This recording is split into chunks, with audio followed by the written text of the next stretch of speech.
guys, welcome back to my channel, or welcome if you're new here. For today's video, we're going to be talking about my current top 10 favorite fragrances, and that is because I have completely gone off the deep end again recently when it comes to collecting perfume. I don't know what came over me, but once I get started on something like this, I can't stop, and I have re-fallen in love with having a perfume collection and different options depending on my mood. So I have 10 different fragrances here that I am absolutely in love with that I cannot wait to share with you. If you've ever watched a video where I'm trying to describe how a product smells, then you'll already know that this is not necessarily my strongest talent in life.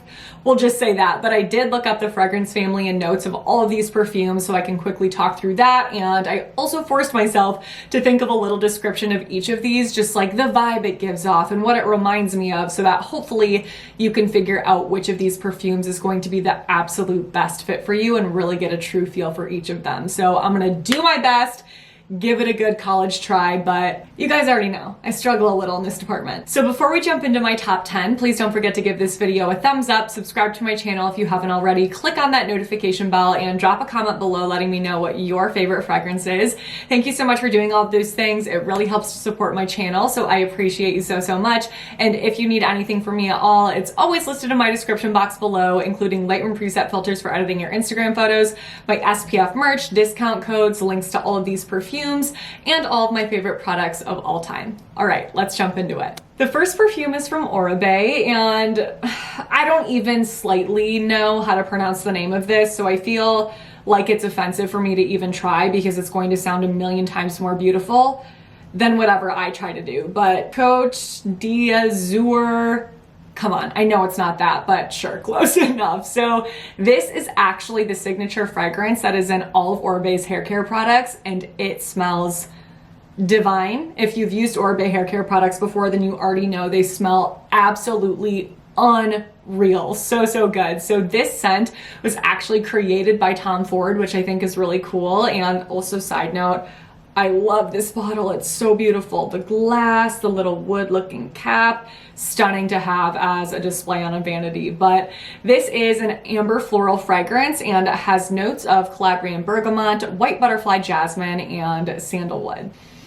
What? I can't with this one. If you want to smell expensive, but like you're not trying to smell expensive, this is the fragrance for you. This is so freaking good. I am obsessed with it. It definitely has some depth to it, but still it's very nice and fresh and florally. I just love it so much.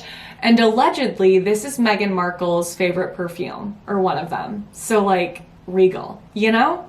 That's the vibe. Next up is YSL Libre. So this one is a warm floral, and I will say that I definitely have a type when it comes to fragrance family. While I don't think any of these perfumes smell alike, a lot of them belong to the same family because I just don't like anything that's too powdery or too overtly floral or really spicy and woodsy. Like, I want a combination kind of all of those things, you know, which I feel like these perfumes capture. So again, warm floral with notes of lavender, orange blossom, and vanilla.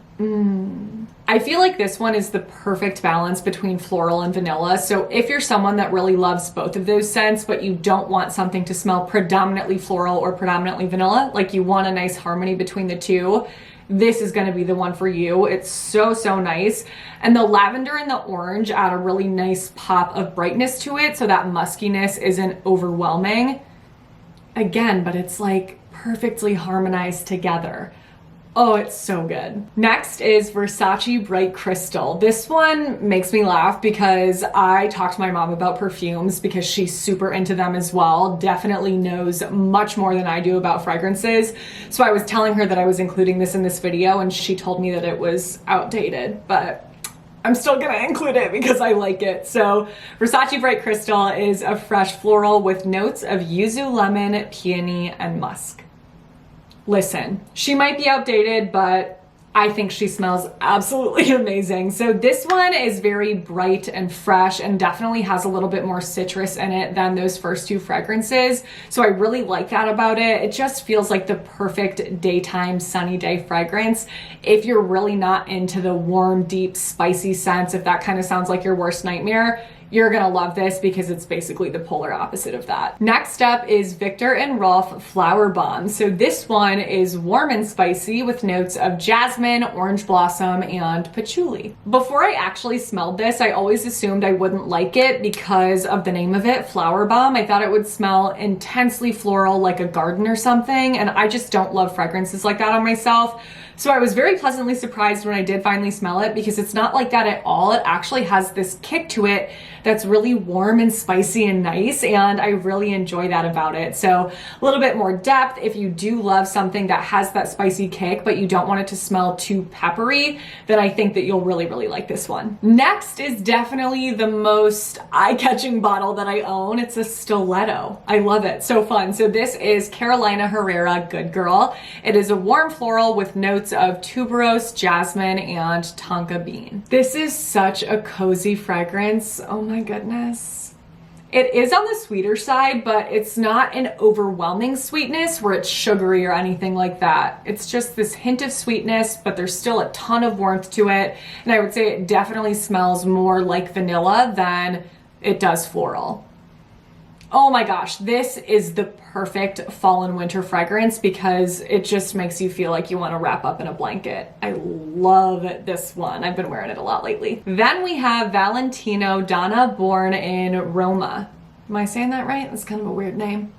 Is that supposed to mean something? This is definitely one of the sweetest perfumes that I own, but again, I don't think it's in a sugary way. And even though it is a warm floral and has some of that spice and vanilla pulled in, it still feels brighter than something like Carolina Herrera Good Girl or YSL Libre. So if you liked the idea of a brighter perfume like Versace Bright Crystal, but you would prefer something to have a little bit more of that kiss of spice, kiss of vanilla instead of the citrus in this one, then I think that you will really like this one instead. Next up is from Byredo and it's called Mojave Ghost. So I'm gonna say up front that this one is absurdly expensive. It's $270 for this, which just feels completely unnecessary. So I know that for some of you, this is gonna be an immediate no, but I also know that there are people who do really enjoy splurging on fragrances. So I thought it would be a nice one to include for those of you who feel that way because it is a really beautiful fragrance. So this one is an amber floral with notes of ambrette, violet, and sandalwood.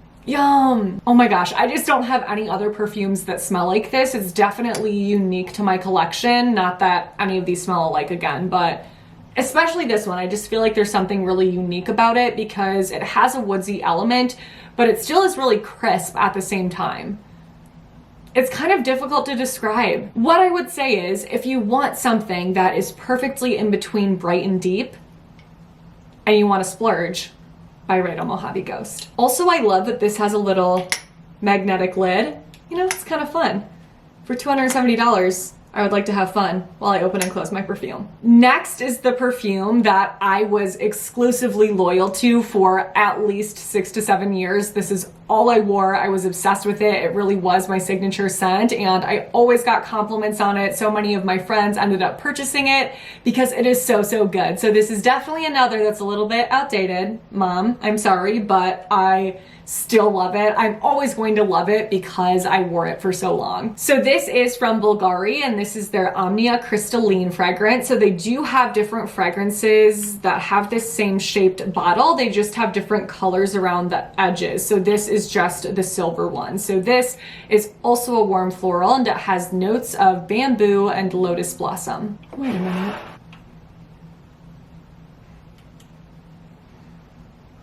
What? Okay, call me crazy, but this is actually kind of similar to Mojave Ghost. Definitely not exactly the same.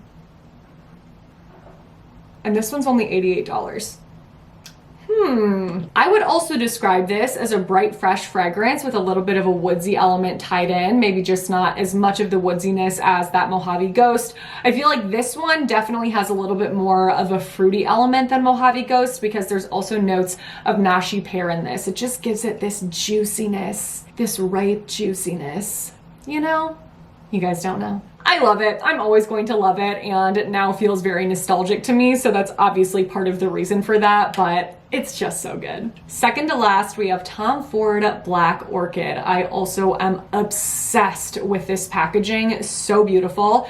This is a warm floral with notes of black orchid, black truffle, and patchouli. Oh baby. This is definitely not for the faint of heart. I will say it's a very intense fragrance, so you only need the tiniest bit. Otherwise it can be very overwhelming, and it's definitely the deepest, darkest, spiciest fragrance that I own, but it is so good. It's definitely something that gives me sophistication and maturity, but also is mysterious. It's just all of those things in one, I feel. So if you're trying to exude those characteristics, then this is going to be your favorite fragrance ever. And last but not least is the most affordable. I wanted to give an option that did not completely break the bank, because a lot of perfumes do, let's be honest. So this one is from Ouai, and it's called Rue Street Honoré, Saint Honoré.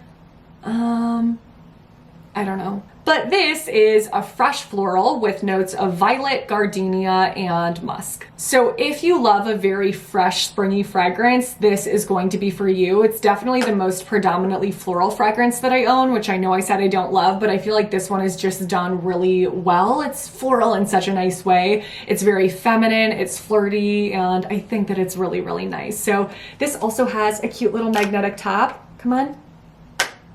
Don't embarrass me like that. And I love displaying this packaging too. I think that it's really cute. So one that's not quite as crazy expensive, and a really great floral at that. All right, you guys, those are the 10 fragrances that I wanted to share with you. I really hope that you enjoyed this video, enjoyed me suffering through those fragrance descriptions.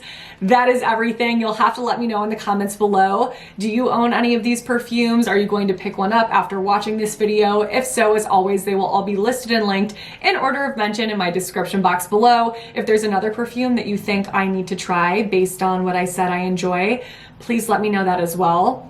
My wallet won't be happy about it, but I will be. If you enjoyed this video, please don't forget to give it a thumbs up, subscribe to my channel if you haven't already, click on that notification bell, and send my channel to a friend. Thank you again so much for doing all of those things. Your support means the world. Stay tuned for my next video, because that will be up in a few days. But until then, I hope you have a great few days.